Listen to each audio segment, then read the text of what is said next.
What's up mes petits potes, j'espère que vous allez bien. Des expressions, vous savez qu'il en existe des centaines de milliers. Alors il y en a qui ont aucun sens, il y en a qui sont particulièrement gênantes, et il y en a d'autres qui relèvent d'un stade tellement beauf que ça relève de l'incroyable. Je me permets de faire un petit bisou à quelques potes qui vont se reconnaître dans cet épisode. Je me laisse un seul exemple, sinon je me connais, je vais partir beaucoup trop loin, et on va faire chavirer les comptines de Marcassin sur une île perdue baptisée Jean-Marie Bigard. S'il y en a bien une qui me perturbe depuis ma tendre enfance, j'insiste sur la chronologie, c'est important pour la suite de l'histoire. C'est l'expression « comme papa dans maman ». Disons que pour un gars comme moi qui aime visualiser les choses, c'était pas forcément simple les premiers temps. Dans le lot, il existe bien sûr des expressions sublimes ou d'autres qui font vraiment réfléchir, et à mes yeux, l'expression la plus vraie qui existe est la suivante: on se rend compte des choses que l'on apprécie vraiment le jour où on les perd. Et cette expression a encore une fois pris un énorme sens le 15 décembre 2017. Alors oui, effectivement, c'est l'anniversaire de Kamel Wally, mais c'est pas du tout de ça qu'on parle, donc si tu pouvais te concentrer 2 minutes. Cette date, c'est le jour où les USA ont abandonné le principe de neutralité du web. Alors certes, ce terme est encore plus chiant à comprendre que les raisons d'une émeute pour une promo sur du Nutella, et pourtant. Mais laissez-moi le temps de pisser une canette et je vous explique pourquoi on est actuellement en train de plonger dans une piscine remplie d'urine.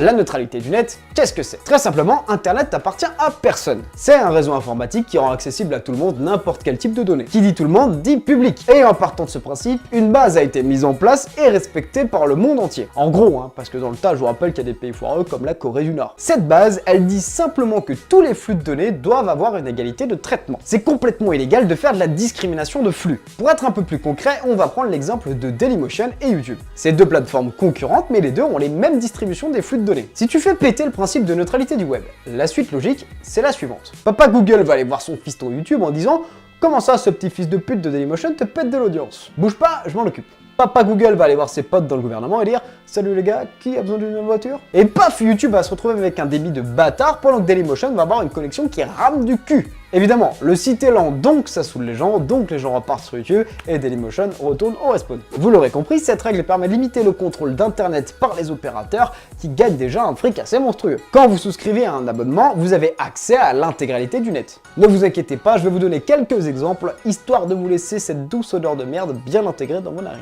Plus de neutralité, qu'est-ce que ça permet aux fournisseurs d'accès à internet? Ça permet tout d'abord de bloquer l'accès à n'importe quel site. Un petit exemple, Orange développe sa propre banque.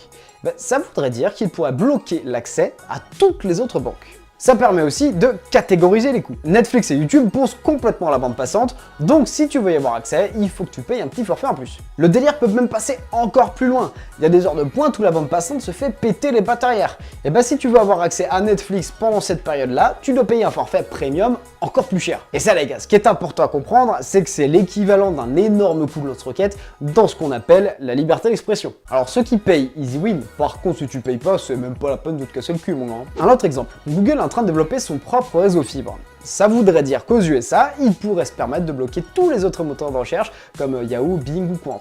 Tout ça de manière parfaitement légale, bien évidemment. La fin de la neutralité du web, ça voudrait aussi dire que chaque fournisseur d'accès pourrait bloquer ou limiter la quantité de pubs sur n'importe quel site internet. Pas de revenus égale pas de budget qui permet de rester un minimum intéressant, donc compétitif, et donc petit à petit, tu peux dire bye bye. Au niveau de tout ce qui est presse, ça sent vraiment pas bon. Un dernier exemple. Insta appartient à Google. Qui est le concurrent d'Instagram? Snapchat. La suite est pas compliquée, tu bloques Snapchat. Et tout ça, ça deviendrait légal. Globalement, c'est les éléments les plus évidents qui viennent en tête. Il y a sûrement plein de choses auxquelles on n'aura pas pensé, qui vont sûrement venir nous mettre un espèce de retourné de claquette dans la gueule, sauf que là, on pourra rien faire. Et pourquoi? Si ça arrive, on va devenir de petites victimes sans défense. C'est tout con. Il y a des trucs dans la liste que je vous ai faite qui paraissent complètement débiles tellement c'est pas légal. C'est tellement impensable que c'est choquant, du coup, on réagit et donc, on casse les couilles. Sauf que toutes ces restrictions, elles vont se mettre petit à petit. Et à chaque fois, il y aura une belle disquette pour faire passer un peu mieux la pilule. À force de dire oui avec le temps, on va s'habituer et toutes ces petites choses vont juste nous casser les couilles, mais ça va pas nous paraître choquant. Et ainsi de suite jusqu'à qu'on soit totalement baisé. En Europe, normalement, cette loi est sacrément sécurisée. Après, je veux pas vous faire flipper, mais il y a 2 ans, cette loi, elle a été renforcée par le gouvernement Obama. Depuis que Trump a déboulé, il a mis président de la FCC, monsieur Ajit Pai. Je pense que j'ai massacré son nom. Ce gars-là, avant d'être président de la Federal Communication Commission, qui gère accessoirement tout ce qui est TV et Internet, il était était PDG d'une boîte qui s'appelle Verizon. Et je vous laisse deviner, cette boîte, comme par hasard, c'est l'un des plus gros fournisseurs d'accès Internet aux USA. Le faille de carré des Amériques des United States. Et avec beaucoup de surprises, un an après les élections, Monsieur Agitpaï fait péter le principe de neutralité du net. Alors je peux te dire que celle-ci, j'avais pas vu venir. Revenons-en en Europe. Les Américains ont fait tomber une loi qui bloquait un sacré montant de pognon, ce qui arrange plutôt l'ouffaï du caray du monde entier. L'argument qu'ils utilisent est très malin et c'est pour ça qu'il faut d'autant plus s'en méfier. Pour les FAI, la bande passante c'est quelque chose qui leur coûte une couille, donc forcément ça les limite de ouf dans le développement des infrastructures. Avec les nouvelles technologies, comme par exemple la voiture autonome qui risque de poncer la connexion en veux-tu en voilà, on va avoir des sacrés problèmes d'internet d'ici quelques années. Première réaction, on se dit, bon bah c'est évident, ça casse les couilles mais vas-y, je paye. Mais je suis allé vérifier quelques chiffres pour les fournisseurs français, comme ça, au cas où.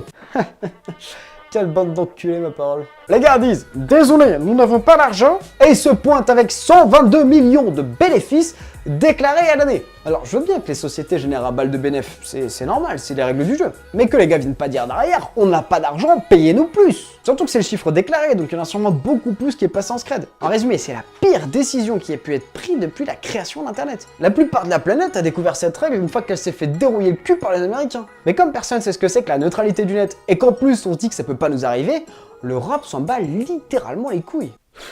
Ouais, t'inquiète, les Américains, c'est les peurs capitalistes, ça nous arrivera jamais en Europe. T'es mal à poussière de ces lunettes. Je vous rappelle que les derniers à avoir fait les shows en disant « Tranquille frère, ça va jamais passer, tu t'inquiètes pour rien », c'était les Américains pour les élections présidentielles. Bref, je pense que globalement, vous avez compris le message. Oui, on est protégé, mais n'oubliez pas que le bif reste plus fort que nous. Personne n'en parle et c'est vraiment un truc grave qui peut nous coûter une énorme part de liberté. C'est un élément fondateur du web qui est important à connaître et qui est encore plus important à protéger. Maintenant, vous êtes avertis, donc le jour où ça arrive en Europe, déconnez pas.